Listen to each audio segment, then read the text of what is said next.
Regresamos con la hora clave. Nos acompaña nuestra invitada, la doctora Noé Texier, profesora de la Universidad Central de Venezuela, además doctora en Ciencias Sociales, antropólogo, bueno, ampliamente conocedora de este tema, yo creo este tema es la cultura de paz. De cultura de paz. Que hay que comenzar por definir qué es la paz y qué es la cultura de paz. Porque se habla tanto de paz de manera genérica, ¿no? Entonces hay que definir este concepto de cultura de paz que de alguna manera es específico, ¿no?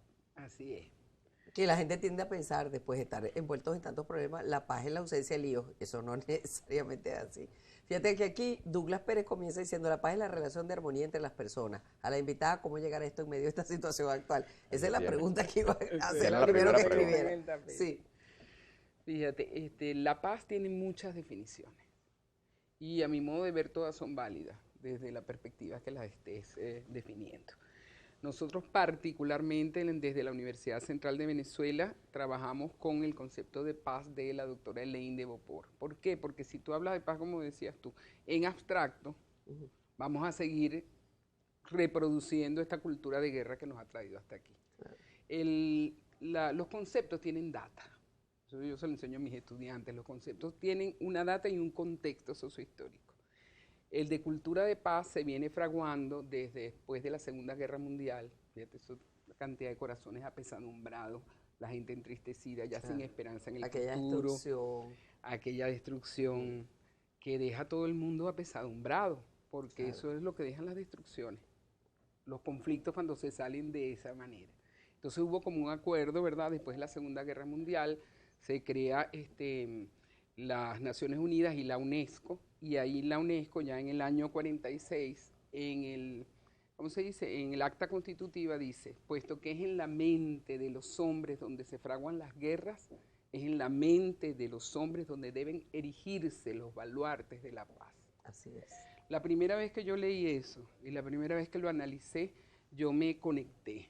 Una definición muy clara. Muy clara y bien precisa. Y elocuente, ¿no? Exactamente, porque si no nos trabajamos los seres humanos, lo que traemos en la mente, ¿verdad? Con todos los adelantos de la ciencia que tenemos hasta ahora, pero entonces ese concepto, lo interesante es que empieza la primera vez que alguien en una mesa habla del tema de cultura de paz, es MacGregor, un sacerdote jesuita, que fue ministro de Educación, fue rector, o sea, tuvo una trayectoria a nivel de la educación, y él fue en Perú, Lima, y fue el primero que dijo, hay que educar para la paz, precisamente porque veníamos, ¿verdad?, de todas estas secuelas de muerte. Entonces después el concepto se va fraguando, ¿verdad?, después la UNESCO crea el programa en el decenio que estuvo, las 2 décadas que estuvo Federico Mayor Zaragoza, así es, de director de la UNESCO. ¿Por qué? Porque él era un entusiasta de ese concepto y entendía perfectamente que los seres humanos o nos trabajamos la mente, porque además somos recurrentes. Para la paz, sí, somos muy, ¿cómo se llama? Muy dados a repetir errores.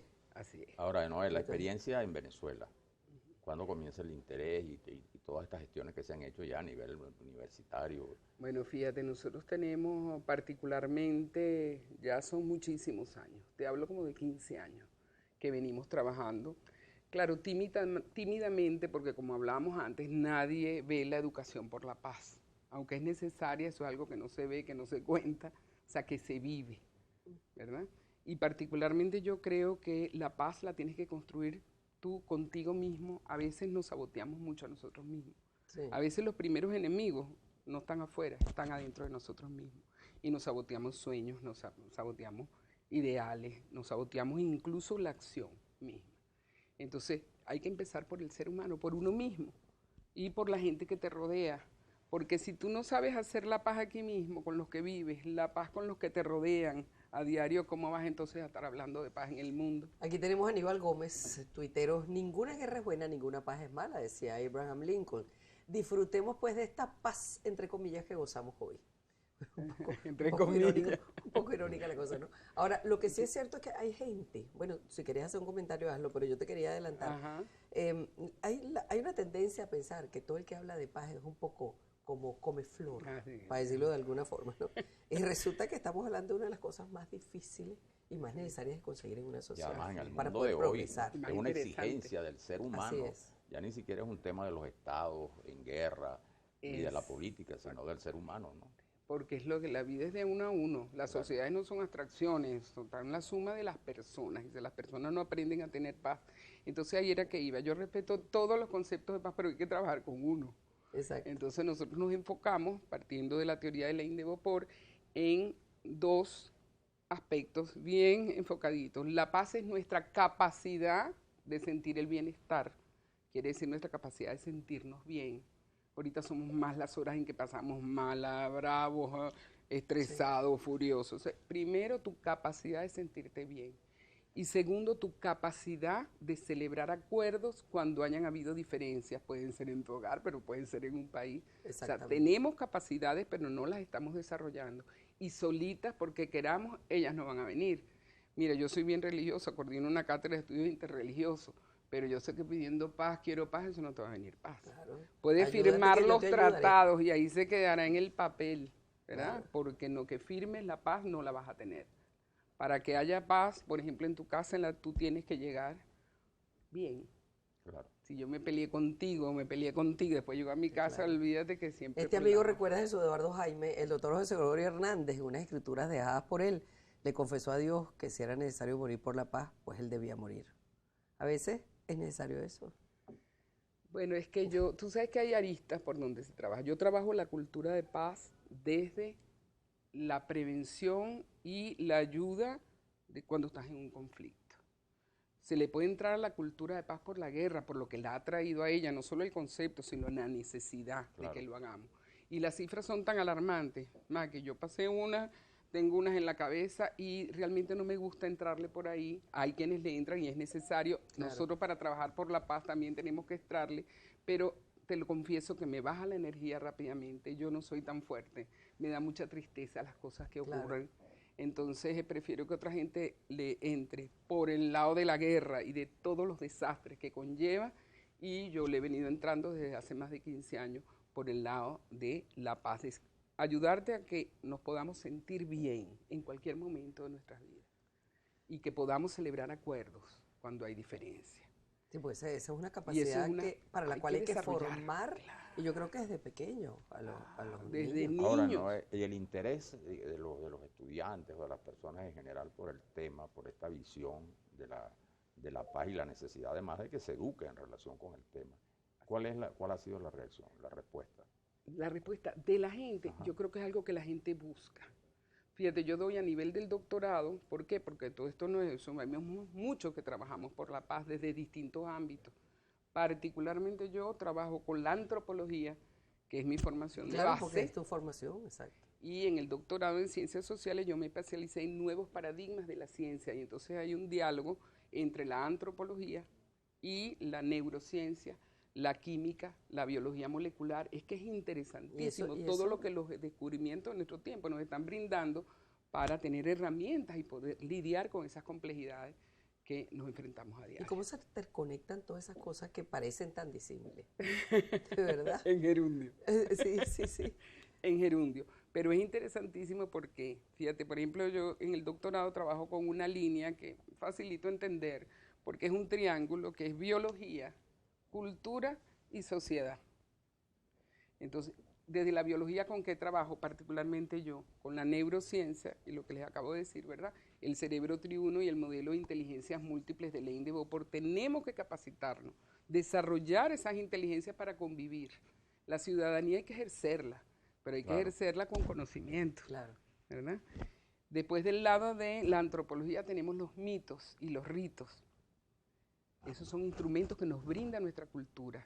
Y a mi modo de ver hemos venido creciendo con muchos mitos que nos desunen, que nos apartan, ¿verdad? El mito tribal del enemigo, si no te pareces a mí, pero eso era en la época de las tribus, para sobrevivir, ¿verdad? Si tú no eres como yo, eres mi enemigo.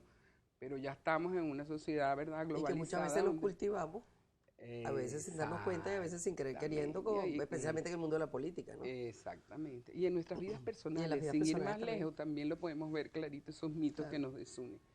Y para llegar a la sociedad humanística, la llamo yo, ¿verdad? Pero una sociedad donde se cambie, a mi modo de ver, el enfoque. Porque para mí el enfoque debe ser la calidad de vida de cualquier ser humano. Y si tú pones eso de foco, cualquier ideología queda de lado. Claro. ¿Verdad? Porque yo creo, y se lo digo a mis estudiantes así, realmente no puedo entender cómo vivimos en esta misma calle. No tenemos luz, no tenemos agua, pero entonces nos peleamos por las ideas. Exactamente. A mí eso me parece como absurdo, ¿entiendes? Bueno, O sea, eso son los sinsentidos a los cuales se llega en momentos en donde verdaderamente ya tú no tienes a qué apelar, ¿no? Y además, Es decir, porque no tienes herramientas. No tienes herramientas. además, con estas sociedades tan complejas, que cada vez son más complejas, Y van a ser más más. complicadas, por supuesto surgen nuevos elementos que estimulan o que son contrarios a la paz, ¿no? Así es. Pero Y fíjate fíjate, que es en todas partes del mundo. en el mundo. Porque mi es que, bueno, aquí estamos viendo una situación inédita para nosotros los venezolanos, en cuanto a su crudeza, en cuanto a lo duro que nos está resultando. Pero además en el mundo entero, tú ves que por todas partes es un cuero seco. Es decir, donde no hay terrorismo, hay guerras tribales, donde no hay guerras tribales, hay problemas de amenazas de guerras de otro tipo. Es decir, una cosa que parece insuperable, ¿no? Parece, pero no es. No es. Eso es lo que nos ha tratado de decir, que bien lindo que salió de Perú, pero fue un regalo para el mundo, porque a partir de ahí tomó cuerpo los programas de educación para la paz y el tema de la cultura de paz. Claro. O sea, él tomó fuerza. Entonces sí, hay esperanza. Lo que pasa es que no nos va a venir del cielo. Tenemos que educarnos para eso, adquirir herramientas, las edades no importa.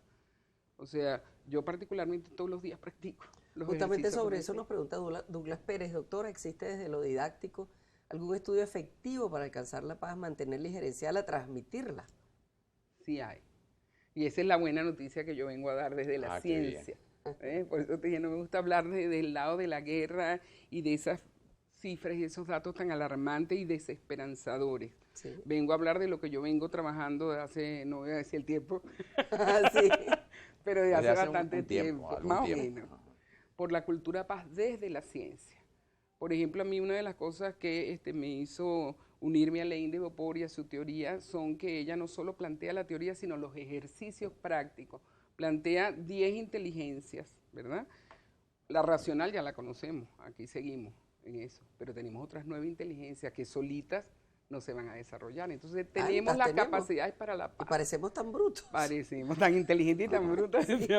Sí, porque nos enredamos en tantos problemas, como tú decías anteriormente, que pareciera que no tenemos, pero si son 9, oye, vale la pena desarrollar esas otras 9, mire, da resultado. Eso lo hemos visto desde hace más de 15 años, no solo a nivel de la universidad, han hecho talleres a un gentío, no solo dentro de la universidad, sino fuera en las comunidades.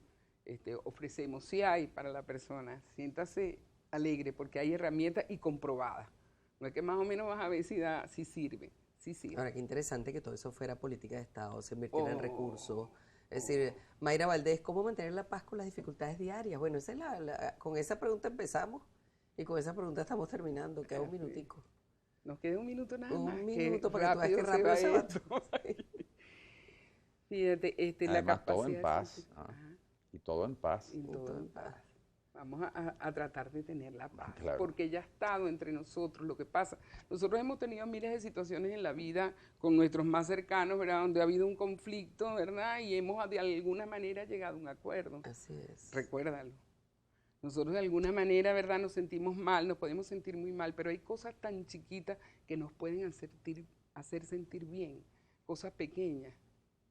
Es que realmente los grandes conflictos, tanto en la familia como en las sociedades muchas veces, y yo creo que tú lo has oído decir tanto, todos lo hemos oído decir, es decir, la cuerda reventó por lo más delgado o estalló por una tontería. Resulta que fue una tontería. Después de haber problemas tan graves, una tontería fue lo que lo que catapultó. Exactamente. O no haberte movido a tiempo, porque a veces yo estoy aquí, ¿verdad? Yo sé que yo me voy a guindar con Manuel y ya estamos a punto de guindarnos, porque yo no me paro y muevo mi cuerpo antes de que eso pase, por ejemplo. Respiras, cuentas 3.